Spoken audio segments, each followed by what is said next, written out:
252페이지 피시고요. 252. 금융론은 문제 왔다 갔다 많이 하니까 잘 따라오세요. 2번부터 봅니다. 2번. 저당대출과 건축대출 비교한 내용, 가장 타당하지 않은 것. 정답만 좀 확인할게요.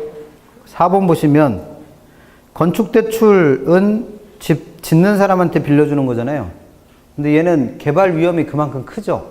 그래서 대출자 입장에서는 원금 회수 위험이 높은 편이어서 대출 기간이 길은 게 아니라 어때요? 짧아요. 건물 짓는 동안만 돈 빌려주니까. 그런데도 불구하고 금리는 높은 게 아니라, 금리는 대출 기간이 짧은데 불구하고 낮은 게 아니라 어떻게 측정한다? 높게 측정합니다. 그러니까 원래 이자율은 기간이, 돈을 빌리는 기간이 짧으면 이자율도 낮고 돈을 빌려주는 기간이 길면 이자율도 높아지죠. 이거는 카드로 물건 할부 사보시면 알잖아.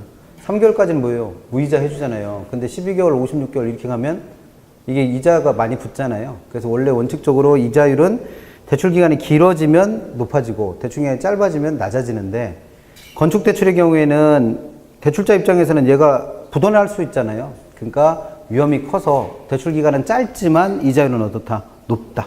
그래서 이자율이 높은 건 맞았는데 대출 기간이 길어서 높은 게 아니라 짧은데도 높은 겁니다. 그래서 4번이 틀렸고, 그런 거 말고는 낼 거 없으니까 크게 신경 안 쓰셔도 되고. 한 페이지 넘겨서 5번 가볼게요. 5번. 이자율에 대한 문제. 이자율과 관련된 설명 중 가장 옳지 않은 것. 5번에서 1번 이자율이란 개념이죠. 개념. 읽어보시고. 2번 대출에서는 항상 매기초 미상환된 융자잔고에 대해서 이자율이 적용되죠. 그럼 이 말은 이자 계산할 때는 이자율을 어디다 곱해준다는 거예요? 융자 원금이 아니라 융자 잔고에다 곱합니다. 그래서 융자 잔고에다 이자율을 곱해서 이자율을 계산하고, 약정에 따라서 그 비율이 일정한, 그 비율은 이자율이죠. 이자율이 일정한 게 뭐고? 고정이자율. 이자율이 변동이 가능한 게 변동이자율. 3번 명목이자율과 실질이자율 두 가지 있다고 그랬는데, 명목이자율은 투자 유인을 위한 최소한의 실질이자율. 그럼 이게 대출자가 가져가는 실질적인 수익이라는 얘기잖아요. 거기에다가 위험대가, 즉 위험할증률 더하고, 그 다음에 뭘 보태서 인플레이션율을 더해서 명목이자율을 계산했었죠. 그래서 고정금리 계산할 때 대출이자율은 어떻게 계산했다? 실질이자율에다가 위험대가 더하고 인플레이션율 더한다. 4번 일반적으로 대출 시점 초기 고정이자율은 변동이자율보다 낮게 측정한다. 이거는 고정금리 변동금리 문제인데, 초기 이자율은 누가 더 높다고 그랬어요? 고정금리가 더 높아요. 고정금리가. 그래서 4번이 틀렸고. 5번 변동이자율을 적용해 사전 약정으로 월부금 납입 상한을 정하는 경우 매기 납입하는 월부금이 높은 이자를 감당하지 못할 정도로 작아 오히려 잔금을 늘리는 현상. 그럼 이걸 뭐라고 그래요? 이걸 그러니까 말은 복잡하게 써놨는데 결국 뭐예요? 처음에 돈을 갚았는데 그 갚는 돈이 워낙 적다 보니까 처음에 빌렸던 돈보다 돈이 더 많아질 수도 있다는 거죠. 이걸 뭐라 부른다? 부해상환. 그래서 이런 부해상환이 초기에 나타나는 방식이 뭐였어요? 체증식. 그래서 5번 문제 같은 경우에는 이거 잡다구리한 거 다 집어넣은 거예요, 지금.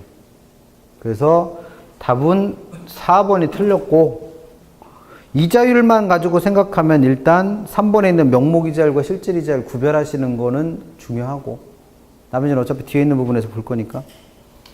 그 다음에 거기다가 페이지 좀 적어 놓으시고요. 어디로 가보시냐면 258페이지 11번.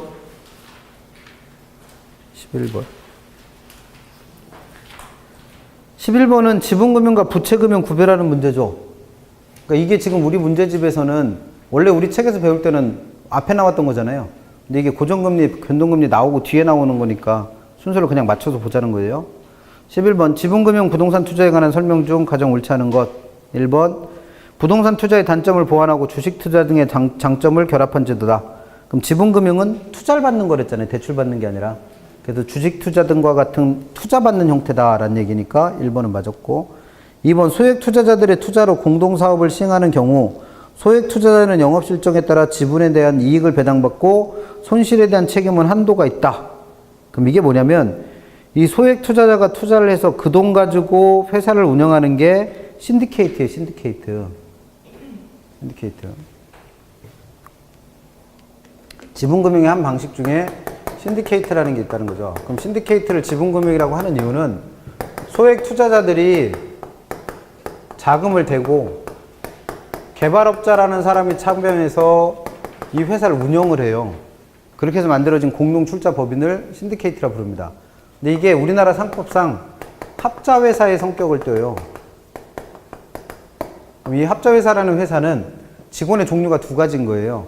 회사가 망했을 때 자기의 책임 범위가 투자한 돈까지로 한정되는 유한책임사원과 자기 사재를 털어서라도 이 돈을 갚아줘야 되는 무한책임사원.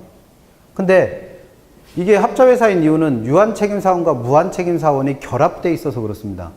그러면 이 중에서 돈을 댄 사람은 이 회사가 망하는데 잘못한 게 뭐가 있어? 그냥 돈 댄 거밖에 죄가 없잖아요. 그러니까 얘는 책임 범위가 어떻게 되는? 유한되는 유한책임사원이 되는 거고, 그 다음에 이 회사를 망하게 만든 애가 얘잖아요. 그러면 이 사람의 책임 범위는 어떤 거예요? 무한한 거예요. 신디케이트 얘기입니다, 이게. 그래서 2번 다시 읽어봐요. 소액 투자자의 투자로 공동사업을 시행하는 경우, 그럼 얘는 뭐로 보셔야 돼? 신디케이트. 그럼 거기에 돈을 댄 소액 투자자는 자기가 돈을 댄 거에 대한 뭘 배당받아요? 수익 배당 받겠죠. 근데 이 회사가 망하면 자신의 책임은 그 한도가 있죠. 유한책임사원이니까. 그래서 2번은 맞는 표현. 3번 신디케이트의 경우 당해 사업에 대한 관리와 운영의 책임을 지는 자. 그럼 이게 누구예요? 개발업자잖아요. 개발업자. 이 사람을 뭐라 부른다? 신디케이터. 그 다음에 4번 신디케이트는 소수의 소액 투자자로 구성되지만 조인트벤처는 다수의 개인이나 기관 투자자로 구성된다. 그럼 지금 설명한 건 신디케이트고 지금 문제에서 누구랑 비교하는 거예요? 조인트벤처. 그럼 이 둘의 차이는 뭐냐면 둘 다 투자자하고 개발업자가 결합해서 만든 회사인 건 똑같아요. 근데 둘의 차이는 신디케이트는 1인이 투자할 수 있는 돈이 금액이 제한되어 있어요. 소액 투자만 합니다. 그러면 투자 금액의 크기를 늘리려면 이 투자자의 수를 어떻게 해야 돼요? 늘려야 돼. 그래서 다수의 투자자가 참여를 한다면 조인트벤처는 이렇게 하니까 여러 사람이 참여하니까 회사 구성하기가 복잡하잖아요. 사람이 많으니까. 그러니까 소수만 참여시킨 거예요. 그러면 대신 1인이 투자해야 될 돈이 어떻게 되는 거예요? 많아져야겠죠. 그래서 일반 개인이 참여하기는 쉽지 않고 금융기관 등이 참여해서 만들어지는 벤처회사가 조인트벤처. 그럼 둘의 차이는 뭐예요? 신디케이트는 다수의 투자자가 참여한다면 신디케이트는 소수만 참여합니다. 5번 조인트벤처란 특정 목적의 부동산 벤처 사업을 공동으로 영위하기 위한 법인들의 결합체. 그래서 공동벤처회사. 그래서 지분금융의 구체적인 내용은 딱 한 번 시험 물었어요, 이거. 신디케이트하고 조인트벤처 이런 구체적인 내용까지 물었던 건 딱 한 번 물어봤는데 구별은 좀 하시고 계시면 좋겠죠. 체크하면서 설명 안 했던 부분이니까. 그래서 11번은 뭐 중요하다고 써놓긴 했는데 시험에 한 번 나왔던 문제니까. 자주 나오는 건 누구예요? 그 옆에 13번에 있는 지분금융과 부채금융 구별하시는 거. 그래서 지분금융과 관련된 걸 찾아보세요. 기억에 있는 공모에 의한 증자는 주식회사가 주식 발행했다는 얘기죠. 그럼 얘는 어디로 분류돼? 지분금융. 그럼 기억은 무조건 들어가야죠. 그럼 답은 1번 아니면 2번 아니면 4번 중에 하나고, 니은에 있는 신디케이트 여태 설명했죠? 지분금융에 속한다. 그럼 니은 들어가야 되니까 답은 무조건 2번. 디귿에 있는 MBAB는 MBS의 한 종류잖아요. 그럼 MBS도 부동산 담보로 돈을 빌려서 발생하는 저당을 기초로 발행하는 것들이니까 얘도 부채금융에 들어가고, 그 다음에 부동산 투자 신탁, 리츠라 부르는 애는 주식회사 형태로 만들게 돼 있다고 그랬으니까 얘도 지분금융의 형태고, 그 다음에 간접 투자 펀드도 투자자가 투자를 해서 펀드를 운영하니까 지분금융 형태고, 조인트 벤처도 형태 차이가 있긴 하지만 뭐의 형태? 지분금융의 한 형태. 그 다음에 ABS도 얘도 남의 돈 빌린 걸 담보로 발행되는 증권이니까 부채금융.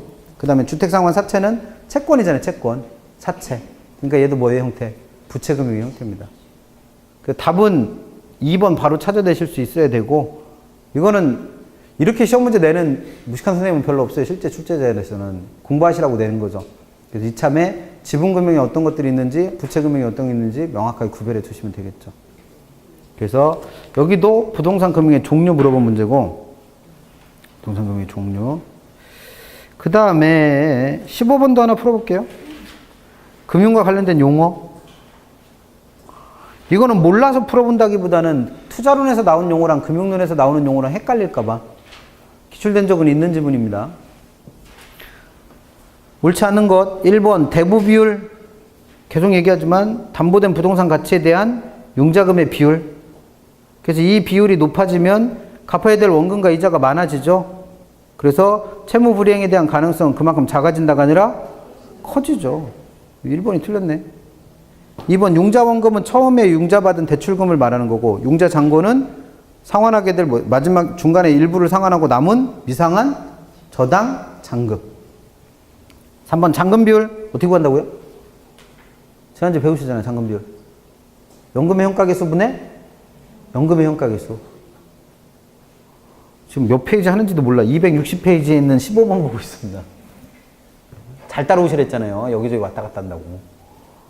15번에서 3번 잔금 비율은 어떻게 구한다고요? 연금의 현가계수분의 연금의 현가계수. 밑에는 전체 저당기간, 위에는 잔여기간. 1안 저당 대출에 대한 미상환된 원금의 비율. 그럼 이게 뭐예요? 대출금 분의 저당 잔금의 비율이잖아요. 그걸 잔금 비율이라고 불렀고. 그래서 그 잔금 비율을 1에서 빼요. 그럼 뭐가 된다? 1에서 못 갚은 돈의 비율을 빼면 뭐가 남아요? 갚은 돈의 비율 남죠. 그걸 뭐란다? 상환 비율. 그래서 상환 비율과 잔금 비율을 더하면 얼마? 1. 4번 총부채 상환 비율 DTI를 어떻게 구한다고 그랬어요? 나의 연간 소득에 대한 저당 대출에서 발생하는 1년 동안의 원리금 상환액 더하기 기타 부채에서 발생하는 이자 지급액. 5번 월부금 또는 저당 지불액, 다른 말로 원리금 상환액.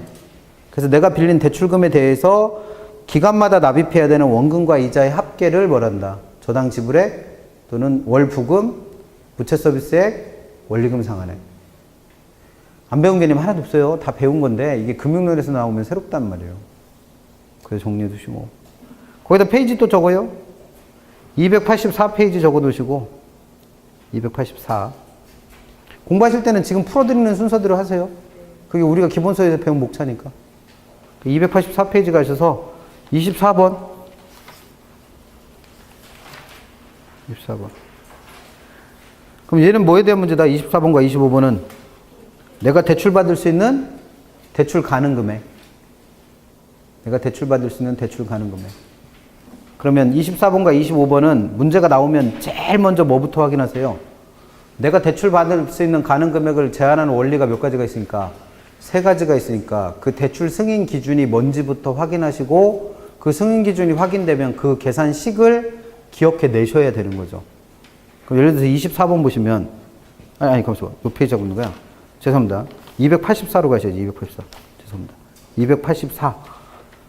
죄송해요. 284. 대출 가능 금액 얘기가 아니네. 죄송합니다. 284에 24번과 25번. 죄송해요. 284에 24번과 25번. 프로젝트 파이낸싱 문제죠. PF. 24번 PF에 대한 설명이다. 가장 거리가 먼 것. 1번. PF에서는 기억하실 거 3가지를 했죠. 개념에서는 부동산 담보나 신용을 담보로 돈을 빌리는 게 아니고 프로젝트 자체의 수익성을 기초로 돈을 빌리는 거다. 특징에서는 비소금융이라는 거. 장점에서는 부외금융효과. 그런 것도 기억나시면 돼요. 1번. 개발에 필요한 대부분의 자금을 지분 모집 방식으로 조달하며, 요거는 좀 의문이 들어요. 왜냐면 지분 모집 방식이려면 얘가 주식 발행하거나 지분권을 매각하거나 회사를 설립해야죠. 그래서 주식 발행해야 되잖아요. 근데 얘는 어떻게 하는 거예요? 프로젝트를 담보로 해서 은행에서 돈을 빌리는 형태가 대부분이에요. 그래서 지분 모집 방식이 아니라 대부분은 뭐다? 부채금융 방식입니다. 부채금융. 그래서 제일 무식하게 물어보는 양반이 PF는 지분금융이에요, 부채금융이에요 이렇게 출제하는 문제가 제일 무식해요, 사실은. 왜냐면 PF는 어차피 이게 지분금융이냐 부채금융이냐가 관심 있는 게 아니라 그 자금을 조달하는 기초가 어디에 있다는 거예요? 프로젝트 자체의 수익성을 기초로 한다는 거예요. 그럼 이걸 그 수익성을 담보로 돈을 투자했든지 빌려줬든지 별로 중요하지 않고 이걸 다 뭐라 그래? PF라 불러요. 근데 그 중에서도 실질적으로는 뭐가 많이 쓰는 거예요? 은행으로부터 대출 받는 게 더 많은 것 뿐이에요, 그냥. 그래서 PF가 지분금융이냐 부채금융이냐 절대 시험에 안 나옵니다. 근데 이 문제집은 그걸 또 물어봤어, 해필이면. 그래서 PF는 대부분은 뭐예요? 은행에다가 프로젝트의 수익성을 기초로 돈을 빌리는 부채금융이 대부분입니다. 부채금융. 그래서 거기에 일단 틀렸고 그 TMR 부동산 등의 저당을 설정하여 차입하는 형태가 아닌 프로젝트 자체에서 발생하는 수익성과 당해 사업자산을 담보로 차입하는 형태다. 그러니까 앞뒤가 안 맞잖아요. 뒤에는 부동산을 담보로 그 수익성과 사업자산을 담보로 차입했으니까 남의 돈을 빌렸다는 얘기잖아요. 그럼 얘는 지분금융이 아니라 뭐요? 부채금융. 그래서 1번이 틀렸어요. 그래서 사실 이렇게 물어보는 건 좀 그런데 우리끼리 하는 말로는 좀 무식하게 물어본 건데 그걸 선택하셨어 굳이. 참고하시고 2번 원리금 상환에 대한 부담은 당해 프로젝트의 내재 가치 또는 예상된 수입의 범위 내로 한정시키죠. 그래서 이 돈을 못 갚는다 하더라도 사업자가 이 돈을 대신 갚아주지 않으니까 이걸 뭐 비소구 또는 제한소구. 3번 출자자인 사업주가 파산하더라도 당해 프로젝트에 직접적인 영향을 주지 않아요. 왜? 사업주랑 프로젝트는 서로 독립되어 있으니까. 그 다음에 4번 동일한 조건의 다른 개발사업에 비해 이해 당사자들은 개발사업에 수발되는 각종 위험을 극복하기 위해 여러 가지 보증을 제공하니까 위험이 줄어든다는 건 뭐였어요? 장점. 5번 프로젝트 사업이 성공할 경우 대출자는 높은 수익을 달성할 수 있는 건 장점이었죠. 누구 입장에서? 금융기관. 그 다음에 개발 사업주 입장에서는 프로젝트 회사를 통해 원리금을 지급하기 때문에 그만큼 금융비용이 어떻다? 높다. 그럼 이건 장점이면서 동시에 뭐라는 거예요? 단점. 말은 되게 주절주절 써놨는데 중요한 얘기들만 체크하세요. 25번 프로젝트 파이낸싱에 대한 설명으로 틀린 거 골라봅니다. 왜 이렇게 다 지문이 길게 써놓으셨지? 1번 PF는 절차가 복잡하죠?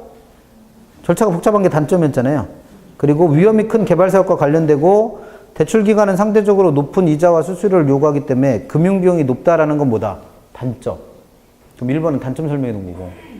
2번 PF는 개발사업주의 신용이 아닌 프로젝트의 미래 수익성을 담보하는 채권자 모집 방식.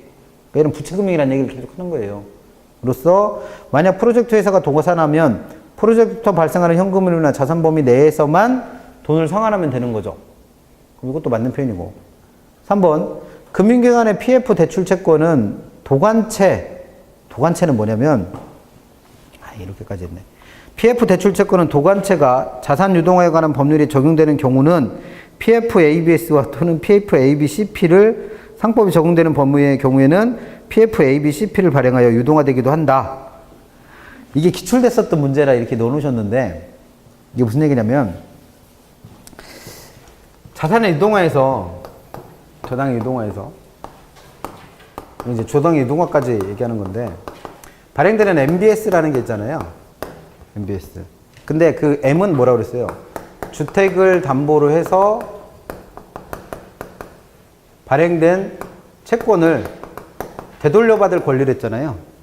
근데 지금 PF로 대출을 해주면 그 PF로 대출해준 돈을 되돌려받을 채권이 있을 거 아니에요.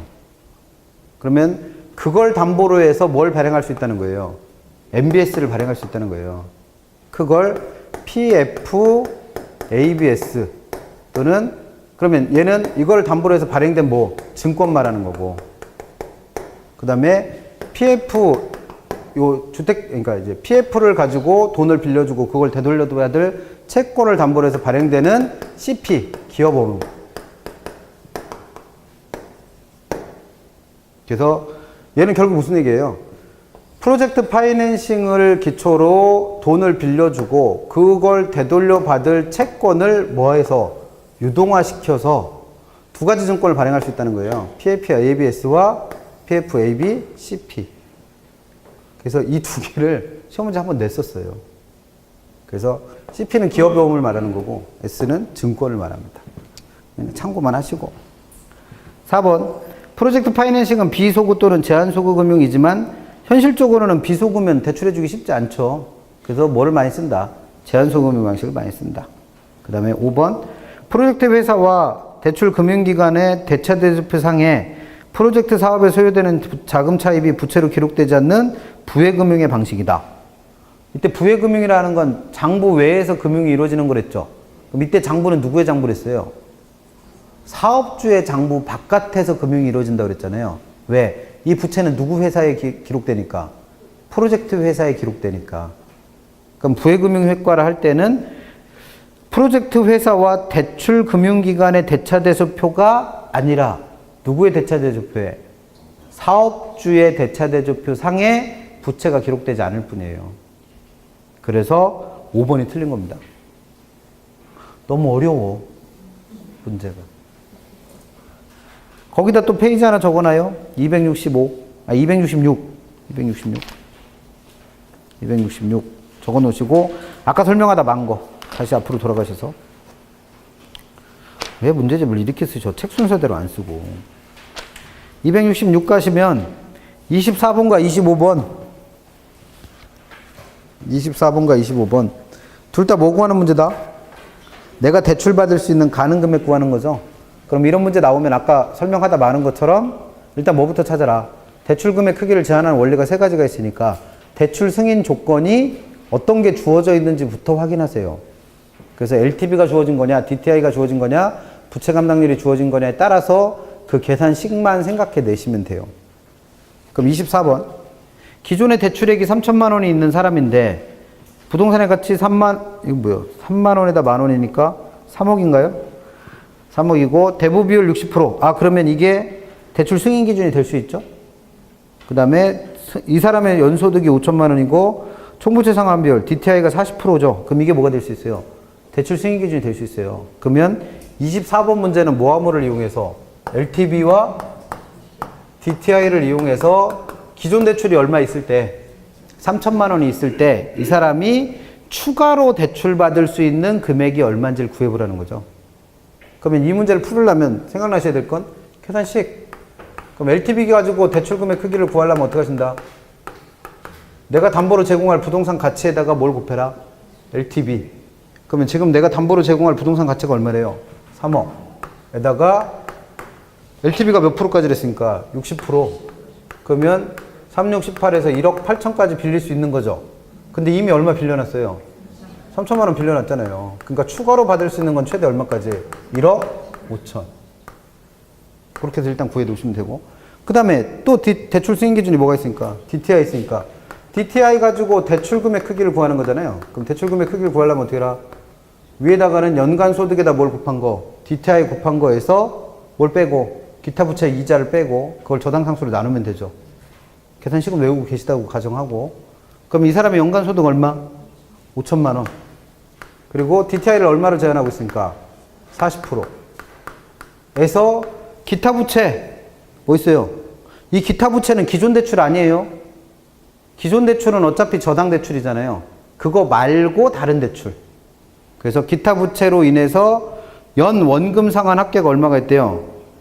1,000만 원 있고, 1억 있고 1억. 그 다음에 기타 부채 연 이자 합계가 1,000만 원 있죠. 그럼 얘도 지금 혼동시키는 게 뭐예요? 여기서 빼야 될 건 이자예요, 원금이요? 이자였죠, 이자. 그러니까 얼마 빼야 돼? 1,000만 원. 근데 현실적으로 이게 가능한가? 소득은 5천만 원밖에 없고 집도 3억짜리 집에 사는 사람이 주택담보대출 받아서 갚아야 될 이자 있고 그 다음에 기타 부채에서 원금은 1억 갚고 있고 그 다음에 이자는 1,000만 원 갖고 있으면 이 사람은 벌은 거에 몇 배를 지금 돈 내고 있는 거잖아요. 조만간 끌려가겠구만, 사기죄로. 그 다음에 저당상수 얼마로 나눠주래요? 0.1. 그러니까 문제를 만들어도 좀 현실적으로 만들어주면 좋은데 그럴 거 아니에요. 사기인 친구지 부리고 은행에서 사기로 고소해갖고 끌려갈 거예요, 조만간. 그럼 이거 계산하면 얼마? 2천만 원. 거기서 1천만 원 빼야죠? 그럼 1,000만 원. 0.1로 나누니까 얼마? 1억. 근데 얼마 이미 빌려놓은 거 있어요? 3천만 원 빌린 거 있잖아요. 그러니까 추가로 받을 수 있는 건 얼마까지? 7천. 그럼 두 가지 금액이 서로 다르잖아요. 그럼 항상 무슨 말이 따라 붙는다? 두 가지 승인 기준을 모두 다 충족시켜야 된다. 그 중에서 어떤 거 빌려주겠다는 거예요? 적은 거. 그래서 이 사람이 추가로 빌릴 수 있는 돈은 최대 얼마까지? 7천. 그러니까 그냥 계산식 외우셔서 필요한 값들만 찾아 넣으실 수 있으면 돼요. 25번. 자산가치와 현금 수지를 기준으로 담보대출 금액을 산정하는 경우 각각 얼마인가? 얘도 마찬가지로 대출 금액 구하는 거니까 뭐부터 찾으셔라? 승인 기준. 그래서 보니까 자산가치 10억, 순영업소득 1억 2천, 대부 비율 60%. 그럼 이게 뭐가 될 수 있어요? LTV. 그럼 이게 승인 기준이죠? 그럼 LTV 기준으로 대출 받으려면 아까 쓴 거 그대로 쓸게요. 부동산 가치에다 뭘 곱한다? LTV. 그럼 부동산 가치 얼마래요? 10억. 그럼 10억짜리에다가 60% 하니까 얼마? 6억까지 빌릴 수 있는 거죠. 근데 여기서는 지금 두 가지 금액을 각각 구하는 거잖아요. 각각. 그래서 자산 가치, 즉 부동산 가치를 기준으로 하면 얼마까지 빌릴 수 있다? 6억. 그럼 답은 2번 아니면 4번 중에 하나가 돼야죠. 그 다음에 또 읽다 보니까 맨 마지막에 부채 감당률 있잖아요. 그럼 부채 감당률도 대출금의 크기를 제한하는 원리 중에 하나가 된다고 그랬죠. 그럼 부채 감당률을 이용해서 뭘 구하는 식? 대출금 구하는 식은 기억하셔야 문제를 풀지 뭘. 그러면 부채 감당률을 이용해서 대출금 구할 때는 어떻게 한다? 위에 누구를? 순영업소득. 지금 얼마? 1억 2천을 뭐로 나누었어요? 은행에서 제한하는 부채 감당률 1.2에다가 뭘 곱한 값으로? 저당상수 0.1을 곱한 값으로. 그러면 1.2억을 0.12로 나누는 거잖아요. 그럼 얼마까지? 10억 나오겠네. 그래서 현금 수지 기준으로 하면 얼마까지? 10억. 그 다음에 LTV 기준으로 하면, 자산가치 기준으로 하면 6억까지. 그래서 답은 4번. 그러니까 이런 문제 나왔을 때 틀리는 이유는 딴 거 아무것도 없어요. 그냥 이 식 3개가 기억이 안 나서 그래요. 그러니까 얘네들은 나왔을 때 무조건 풀어야 될 계산 문제 중에 하나고, 단 시간이 없다면 할 수 없고, 근데 그렇지 않은 한은 무조건 풀 수 있는 문제죠. 그 식만 외우세요. 식만 외우시면 돼요. 다른 값은 아무것도 안 줘요. 그 정도 정리하시면 되고. 그래서 여기까지가 우리가 돈을 조달하는 방법과 관련해서 앞부분에서 설명했던 것들이에요. 여기까지. 그래서 처음에 개념, 종류, 그 종류에서 뭐 주택개발금융과 소비금융, 지분금융과 부채금융, 그 다음에 PF 이런 거 설명하고, 그 다음에 대출 가능금액 구하는 것까지 설명한 부분. 시험 문제는 대략 한 문제 정도 내는데 그 중에 대부분은 뭘 냈다? 대출 가능금액 구하는 거 냈습니다. 그러면 이제 돈 빌렸으니까 뭐 해야 돼요? 갚아야지. 그래서 그 갚는 방법에 대한 설명은 255페이지에는 6번부터입니다. 6번. 그러니까 문제집을 쓰실 때 순서대로 써주면 얼마나 좋아. 번거롭게. 기본서 안 보시나 봐요. 6번. 6번. 다음은 저당대출에 있어서 고정금리와 변동금리에 대한 설명이다. 옳은 것. 그럼 뭐 생각나셔야 돼요? 3번 상황이냐? 4번 상황에 따라서 실질이자율이 올라가느냐 내려가느냐, 차입자와 대출자 누가 수익이냐 손해냐, 그리고 이자율 위험을 누가 부담해야 되느냐 생각나시면 돼요. 6번 255페이지 6번 1번 변동금리 방식에서 시장이자율이 계속 상승하는 추세에 있다면 차입자가 유리하다. 변동금리에서는 시장이자율이 올라가면 그 이자율에 따라서 차입자 이자율도 같이 오르죠. 그게 변동금리잖아요. 그럼 차입자는 유리한 거예요, 불리한 거예요? 불리하지. 왜? 지금 시장이자율이 계속 상승하는 추세라는 건 3번 상황이에요, 4번 상황이에요? 3번 상황이잖아요, 3번 상황. 그럼 변동금리에서 3번 상황에서는 시장이자율이 올라가는 게 대출 이자율에 그대로 반영되잖아요. 그래서 이자율 변동에 대한 위험을 누가 부담해야 돼? 차입자가. 그럼 차입자는 유리한 게 아니라 어때요? 불리하지. 2번 고정금리 방식에서 시장이자율이 계속 상승하는 추세다. 그럼 이건 3번 상황, 4번 상황? 3번 상황이잖아요. 그러면 실질이자율은 어떻게 되고? 하락. 그럼 대출자는 손해고 차입자는 이익이죠. 그럼 이익인 차입자가 굳이 조기 상환할 필요가 있어 없어? 없죠. 자기한테 유리한데 뭐하러 조기 상환해. 그래서 2번도 틀렸고. 3번 시장이자율이 계속 상승하는 추세에 있다면 고정금리 방식에는 실질이자율이 상승한다? 방금 전에 얘기했잖아요. 실질이자율이 하락한다 그랬습니다. 하락. 그 다음에 대출자 입장에서는 유리하다? 불리해요. 불리해. 시장이자율이 상승하는 게 3번 상황이잖아요. 그럼 3번 상황에서 고정금리 하에서는 실질이자율이 올라가요? 내려가요? 내려간다 그랬잖아요. 내려간다. 그게 대출자의 수익이랬으니까 대출자는 이익이요? 손해요? 손해요. 손해. 이거 정리하셔야 푼다니까. 4번 고정금리 방식에서 대출자는 인플레이션에 따른 이자율 변동분을 차입자에게 정가함으로 인플레이션 위험을 방지할 수 있다. 그럼 이 인플레이션 위험이 누구예요? 이자율 위험이잖아요. 근데 고정금리에서는 이 이자율 위험을 다 누가 부담해? 대출자가. 왜? 이자율이 안 변하니까.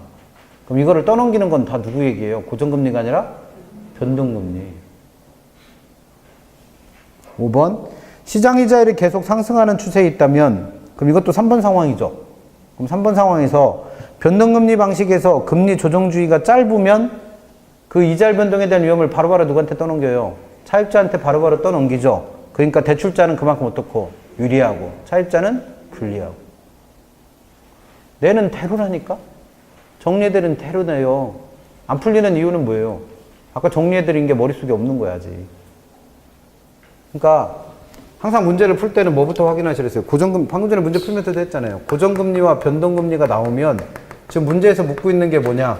3번 상황이냐 4번 상황이냐를 나눠서, 이게 만약에 고정금리라면 3번 상황에서는 실질 이자율이 어떻게 된다? 하락한다.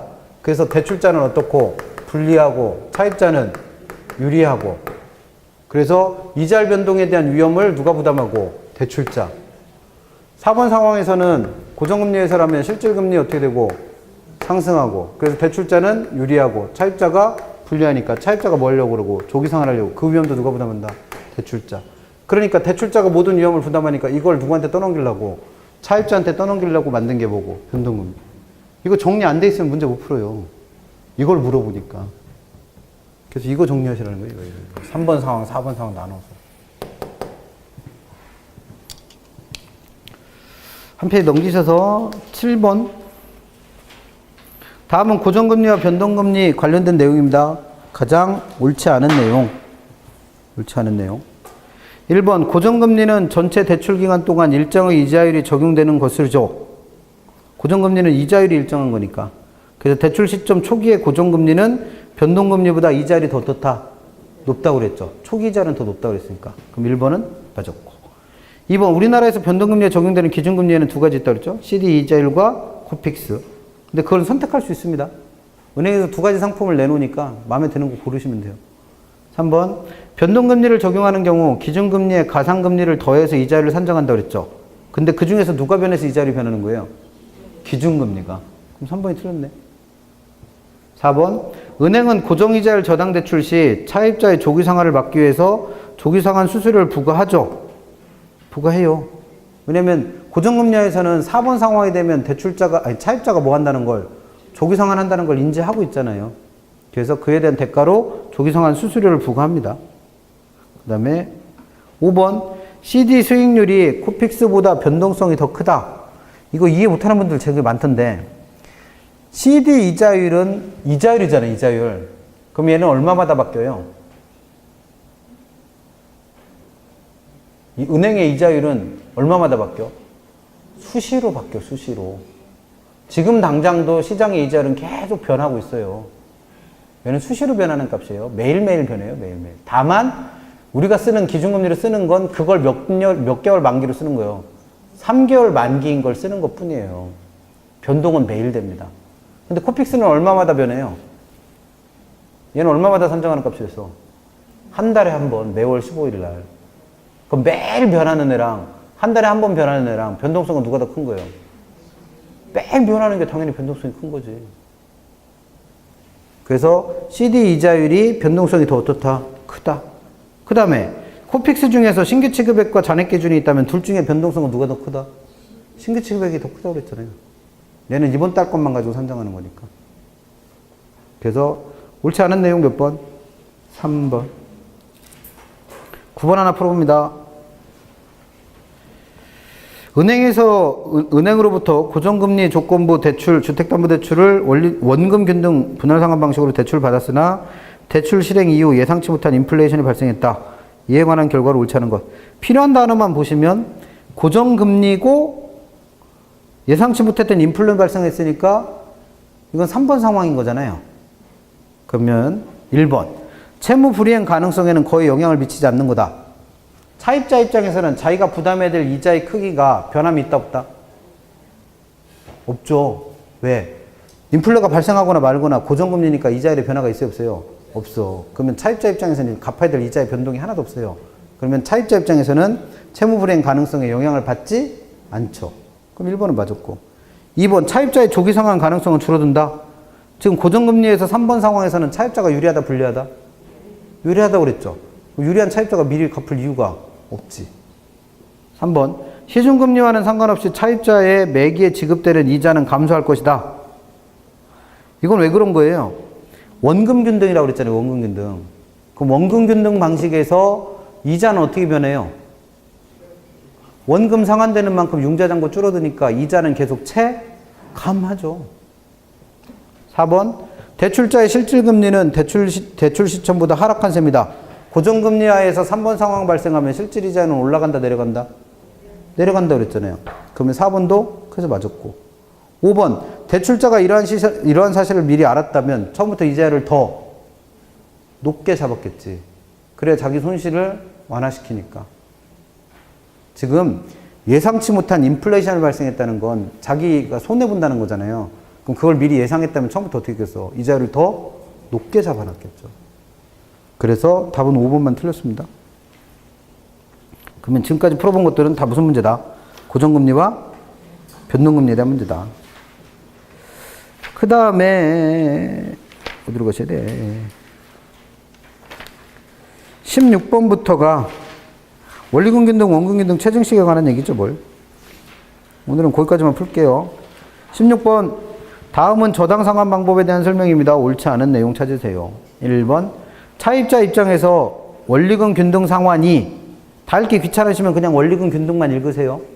원리금 균등이 261페이지 16번 하고 있습니다. 원리금 균등이 원금 균등보다 월부금 부담이 초기에는 더 어떻다? 두 개 중에 초반에 돈 제일 많이 갚는 게 누구예요? 원금 균등. 주어는 누구요? 원리금 균등. 그럼 원리금 균등은 원금 균등보다 초기 원리금이 많아요, 적어요? 적죠. 그래서 초기에 어떻다? 낮고.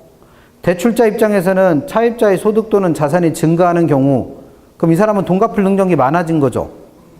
그래서 채무부담 능력이 향상될 것으로 본다면 바람직하다고 볼 수 있다. 그럼 1번은 틀린 게 없죠. 원리금 균등은 원금 균등보다 초반에 갚는 돈이 훨씬 어때요? 적어. 그러니까 차입자 입장에서는 초기 부담이 어때요? 적잖아요. 그래서 1번은 그래서 맞는 표현이요. 2번 첫 해 월 불이백 납부 후 만기 전에 중도 상환했다. 그러면 융자 잔금이 가장 적게 되는 방식. 그러면 4번에서 한 얘기잖아요. 초반에 갚는 돈이 워낙 많아서 중도 상환했을 때 남는 돈이 제일 적은 거? 원금 균등. 그래서 2번도 맞았고. 3번 원금 균등 방식은 원금 상환분은 어때요? 일정. 근데 이자는 융자잔고 줄어드니까 체감. 그래서 이 두 개를 합한 월부금. 이게 누구예요? 원리금이잖아요. 그래서 원리금이 어떻게 된다? 처음에는 많았다가 갈수록 어떻게 돼서 줄어들어서 체감. 그러니까 3번은 뭐 물은 거예요? 원금 균등에서 원금은 어떻고 균등, 이자는 체감, 원리금은 체감. 4번 원리금 균등 상환은 융자 기간 중 원금과 이자가 전액 상환되는 방법. 이게 우리가 얘기하는 뭐예요? 할부 상환이라고 하는 거 있잖아요. 원리금 균등, 원금 균등, 체증식은 공통점이 뭐예요? 처음에 돈을 빌린 걸 저당 기간 동안 싹 다 갚는 거. 그렇지 않은 게 누가 있었어요? 원금 만기 일시 상환, 이자만 갚는 거. 그런 거랑 비교해보면 얘는 융자 기간 동안 원금까지도 다 상환되는 방법이에요. 맞는 표현이고. 매기 불이백이 누구예요? 원리금이지, 원리금. 저당 지불액. 그럼 불이백은 원리금 균등에서 원리금은 뭘 이용해서 구했다? 저당 상수를 이용해서 구하고, 매기 불이백 중에서 초기에는 뭐가 많아요? 이자가 많다고 그랬잖아요. 원리금 균등의 가장 큰 특징이 뭐예요? 초반에 뭐 위주로 갚는다? 이자 위주로 갑니다. 다 배운 내용이에요, 지금. 5번. 대출 원금 총액이 동일하더라도 체증식 상환의 경우가 누적 이자 총액이 가장 많이 지불되는 형태이므로 상환 총액이 가장 많아지게 된다. 그 5번도 맞았네. 그럼 뭐 지문 하나 안 읽은 것 같은데. 2번 가보세요, 2번. 예, 2번. 첫 해 월 불이백 납부 만기 이전에 중도 상환했을 경우에 융자 잔고가 제일 조금 남는 건 누구였고? 제일 조금 남는 거? 원금 균등. 그 다음에 제일 많이 남는 건? 체증식. 얘는 체증식까지도 언급을 했네요. 2번이 틀렸네, 2번. 끝에만 읽어서 그러네요. 그래서 16번은 세 가지 방식을 비교하는 문제잖아요. 그래서 여기서 기억할 건 뭐다? 초반에 돈 제일 많이 갚는 게 누구? 원금 균등. 그래서 그거랑 동의어되는 거 5가지 정리해드린 거 있죠? 꼭 기억하시라고. 그 문제입니다. 그 다음에 제일 쉽게 내는 건 17번 같은 문제고, 17번 같은 문제. 그거는 20번에 비슷한 문제 있으니까 됐고, 19번 한번 보세요. 방금 전에 풀어본 거랑 거의 비슷한 문제. 원리금 상환 방식에 대한 설명으로 가장 적절하지 않은 것. 1번. 체증식은 초기의 원리금 상환 부담이 원리금 균등보다 적다. 초반에 돈 제일 많이 갚는 건 누구? 원금 균등. 그 다음에가 원리금 균등. 그 다음에 비교도 못할 만큼 적은 게 체증식. 그럼 체증식은 초기의 부담이 당연히 원리금 균등보다 적죠. 2번. 원금 균등은 원리금 균등보다 초기의 원리금이 훨씬 더 많다고 그랬죠. 얘가 돈 제일 많이 갚는다고 그랬으니까. 3번. 원리금 균등 방식에서, 원리금 균등에서 매기 원리금 상환액은 뭘 이용해 구한다? 저당 상수. 아까 했던 거랑 똑같잖아요, 지금. 4번. 원금 균등은 대출 기간 동안 원금 상환액은 어떻다? 균등. 이자는 체감. 그러니까 원리금은 체증이 아니라 뭐예요? 체감. 그래서 이걸 뭐라고도 부른다? 체감식. 그래서 4번이 틀렸고. 5번. 체증식 상환 방식은 원리금 상환액이, 체증식은 원리금이 점점 어떻게 되는 거랬어요? 늘어나는 거. 그래서 원리금이 처음엔 적었다가 갈수록 어떻게 되는 거다? 많아지는 거다. 그러니까 19번이나 아까 풀어봤던 16번이나 문제가 어때요? 똑같아요. 다만 16번은 말을 길게 써놔서 헷갈리는 거고 19번은 필요한 것만 딱딱 물어보니까 쉽게 캐치하는 거고. 근데 실제 시험에서는 16번 형태보다는 어떤 형태로 19번 정도 지문으로 돼요. 그래서 문제집이 어렵다는 거예요. 쓸데없이. 어차피 내용만 알면 되는데. 20번 가봅니다. 다음 그림 1은 주택저당대출 원금 지급액의 추이를, 그럼 그림 1은 뭘 나타내고 있다고요? 원금의 추이를 나타내고, 원금 추이. 그 다음 그림 2는 주택저당대출 원리금 추이를 표시한 겁니다. 기업과 니은에 해당하는 주택저당대출의 상환 방식은. 그림 그리라고 수고했는데 문제 내용은 아무것도 아니죠. 그러면 지금 왼쪽에 있는 그림 1은 원금이 어떤 걸 나타내고 있어요? 균등. 그럼 세 가지 방식 중에 원금이 똑같이 갚아지는 거. 원금 균등이잖아. 그게 이름이니까. 그 다음에 그림 2는 원리금이 점점 어떻게 되고 있어요? 늘어나고 있어. 그럼 원리금 늘어나는 걸 뭐라 그래요? 체증식. 이렇게 내는 게 금융론에서 나오는 문제 중에 제일 쉬워요. 이게 제일 쉬운 문제예요. 이거 틀리면 큰일 나. 이건 다 맞으실 거라 믿습니다. 그 다음에 가만 있어봐. 계산 문제 뭐 하나 풀 게 있을 텐데. 한 페이지 넘겨서 268페이지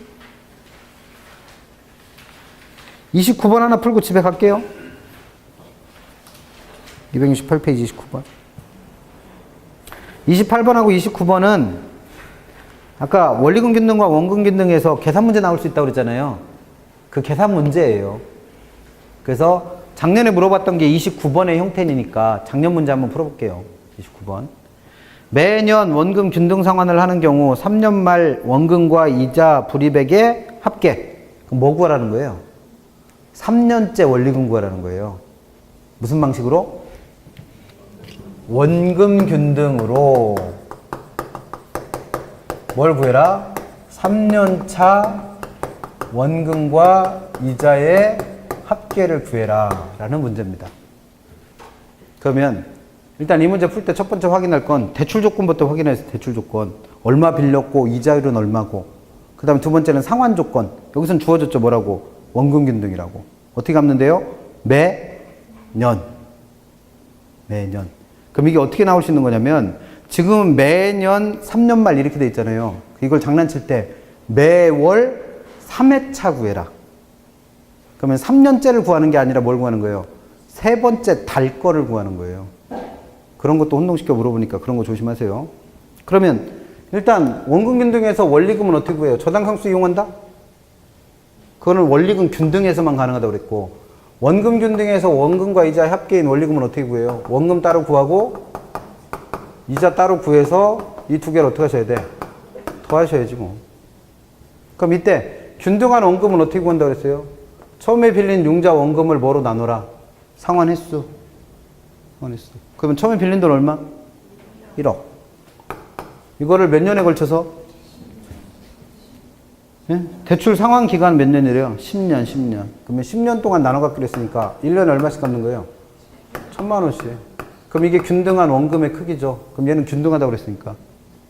그 다음에 두 번째 구할 건 이자인데 얘는 몇 회차 이자를 구해야 돼요? 3회차 이자. 그럼 이 3회차 이자를 주는 의도는 뭐예요? 어차피 이자를 어떻게 구한다고 그랬습니까? 융자 잔고에다가 이자율을 곱해야 하잖아요. 그럼 처음에 빌린 돈 얼마 중에서 1억 중에서 몇 번은 갚은 거예요? 두 번째는 갚았죠. 3회차 이자니까. 3회차잖아요. 3회차. 그럼 두 번은 갚은 거잖아요. 그럼 두 번 얼마씩 갚았어요? 1,000만 원씩 갚았잖아요. 1,000만 원씩. 매년 1,000만 원씩 갚기로 했으니까. 그러면 그 1,000만 원을 그러니까 2,000만 원을 뺀 얼마가? 8,000만 원이 융자 잔고가 되는 거잖아요. 그럼 거기다 이자를 얼마라고 그랬으니까? 이자율은 연 6%. 그러면 68, 48이니까 얼마 나와요? 480만 원 나오죠. 그러면 갚아야 되는 원금은 매년 똑같고 이자는 이렇게 줄어들었으니까 이 두 개를 더한 얼마가 1,480만 원이 3회차 지불할 원리금 되겠죠. 그럼 거기 나와 있는 저당상수 0.14는 왜 준 거예요? 원리금 구하는 문제니까 저당상수 곱해서 틀려버리라고. 그렇게 되는 거예요. 그래서 28번은 저당상수가 필요하죠. 왜? 원리금 균등 조건이니까. 근데 29번은 무슨 조건이니까? 원금 균등 조건이니까 저당상수 필요 없는데 무조건 원리금은 뭐로 구한다고 굳게 믿는 분들이 있어. 저당상수를 구해야 된다고 굳게 믿는 분들이 있어요. 어디서만 써먹는 거예요? 원리금 균등에서만. 그래서 저당상수가 주어져 있는 거예요. 여기까지 푸시면 됩니다. 그래서 지금까지 설명한 부분들은 중간중간에 문제가 어려운 것도 있긴 했는데 이쪽에서 나오는 것들은 웬만하면 다 맞으세요. 그래서 처음에 대출 가능 금액 구하는 식, 어디 갔어? 요거 100% 나와요. 무조건 나와. 어렵게 내느냐 쉽게 내느냐의 차이지 무조건 나오는 문제예요. 그래서 시간 되시면 꼭 풀어야 될 거고. 그 다음에 아까 했던 고정금리와 변동금리 문제 이거 고정금리와 변동금리에서 3번 상황이나 4번 상황이나 때 정리할 거 있잖아요. 이게 지금 정리가 안 되시니까 자꾸 틀리시는 거 아니에요. 그래서 이거 정리해놓고 딸딸딸 외우시면 돼요. 그리고 세 번째 지금 풀어봤던 원리금 균등, 원금 균등, 체증식 문제는 어렵게 낼 게 없어요. 어렵게 낼 게. 개념만 잘 잡으시면 돼. 그리고 제일 어렵게 내면 아까 했던 것처럼 원금 균등과 원리금 균등과 체증식 중에 초반에 돈 제일 많이 갚는 게 누구고 그래서 남아있는 돈 많은 건 누구고 적은 건 누구고 그래서 전체 이자 지급액 제일 많은 건 누구고 이런 거 물어보는 문제가 그나마 제일 어렵습니다. 이런 것들 물어보니까 여기서는 틀리시면 큰일 나. 그래서 웬만하면 다 맞게 공부하세요. 그럼 제일 어려운 게 이거네 보니까. 그럼 집에 가서 딸딸딸 외워야지 뭐. 수고들 많이 하셨고 다음 주에는 나머지 못한 부분 하고 개발관리론 다 마무리하고 간평도 찔끔 봐야 돼요. 그래야 진도 맞출 수 있으니까. 진도표 나가 있죠? 문제는 어차피 30문제인가 밖에 안 돼요. 35개인가? 그래서 매주차마다 풀으셔야 될 문제는 거의 다 비슷비슷하니까 꼭 예습해 갖고 오시고 다음 주에 건강 모습 뵙겠습니다. 수고하셨습니다.